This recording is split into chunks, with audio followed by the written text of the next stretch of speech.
Okay. Thank you so much, Secretary of State, but also PS and colleagues present. My name is Eunice Kamwendo, and I'm the UN Economic Commission for Africa Regional Director for Southern Africa. We are based in Lusaka, but it was really such a pleasure for me I felt to come and join this conversation.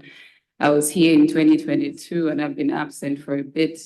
And I know that a lot of things have changed, but at the same time, I think the opportunity to interact with all of you is one that I couldn't miss. So non-residents, but because Mozambique is one of the countries that I cover in the region, I thought really important to come.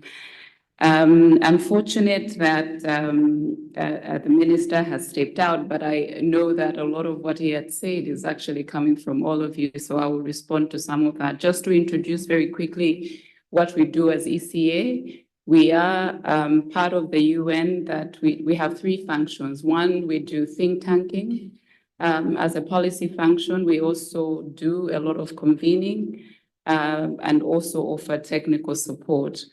My office, so out of all the 5 sub-regional offices that we have for ECA, we have thematic focuses. My office focuses on inclusive industrialization. So a lot of what we were talking here is a lot of the work that we support in a lot of the countries in the region. Just to speak to a few, so I see that this is a reconfigured ministry, which again, music to my ear, because we have experience in a lot of the areas that you work in and some of the issues that the minister had mentioned too. So issues around economic diversification, issues around inclusive industrialization, and really more at a policy level, or of course, working in partnership with other UN agencies like UNIDO, UNDP, and so on that are focused on a lot of the industrialization and economic diversification, but also on trade. And I'll speak a little bit to tourism that the director had spoken to, and state-owned enterprises. So a lot of our work is at policy level, and I did hear the minister mention the fact that a lot, and the director I think had mentioned in her presentation, a lot of what you need to do in terms of reviewing the industrialization policy in alignment to the SADC industrialization strategy. This, again, a low-hanging fruit, a lot of work that we do and we have done.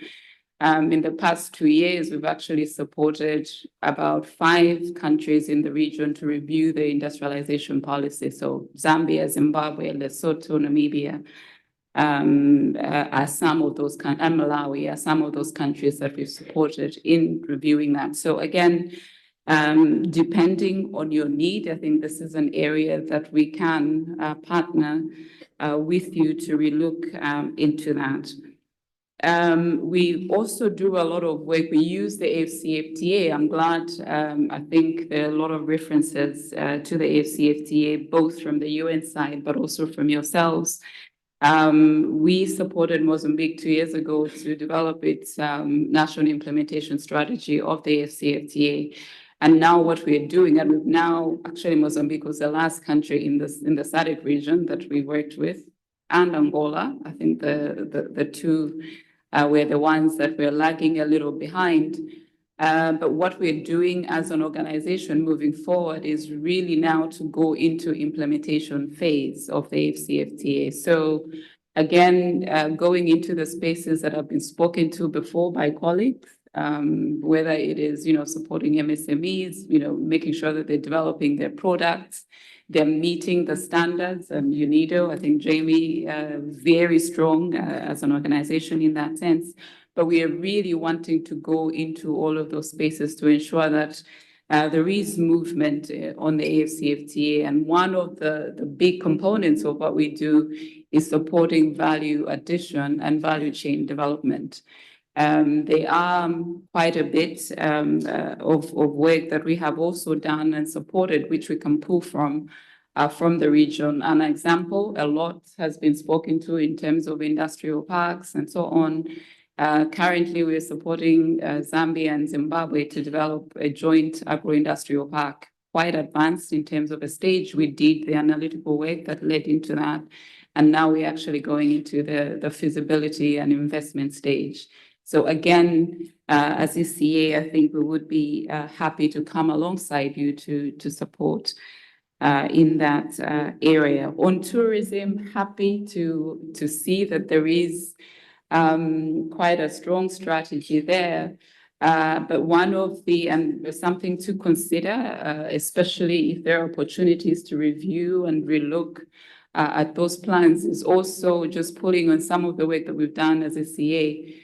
An example is Rwanda. So we were at the forefront, and this is many years ago before my time with ECA, but we supported them develop their MICE strategy. So they're meeting incentives, conferences and exhibition strategy, which when you look at today where Rwanda is, it blows one's mind because they started really from ecotourism.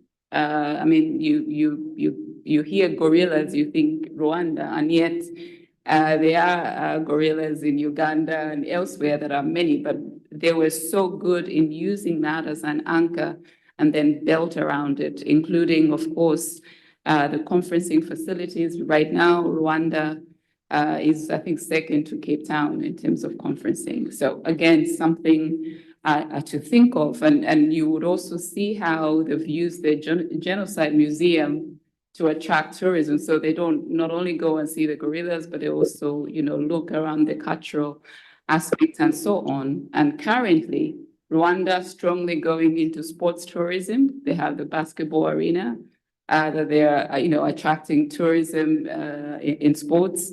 And more recently, they've also now gone into medical tourism. So state-of-art facilities, and that includes other wellness programs that today, like I say, because it is a master plan that we supported for them to develop, it's one of those that you look and you actually see the impact and what that is doing to the Rwandan economy. So again, we do have expertise as ECA that we can also support if you do need to relook at that particular agenda. And finally, I know that now I think this ministry also is looking into state-owned enterprises.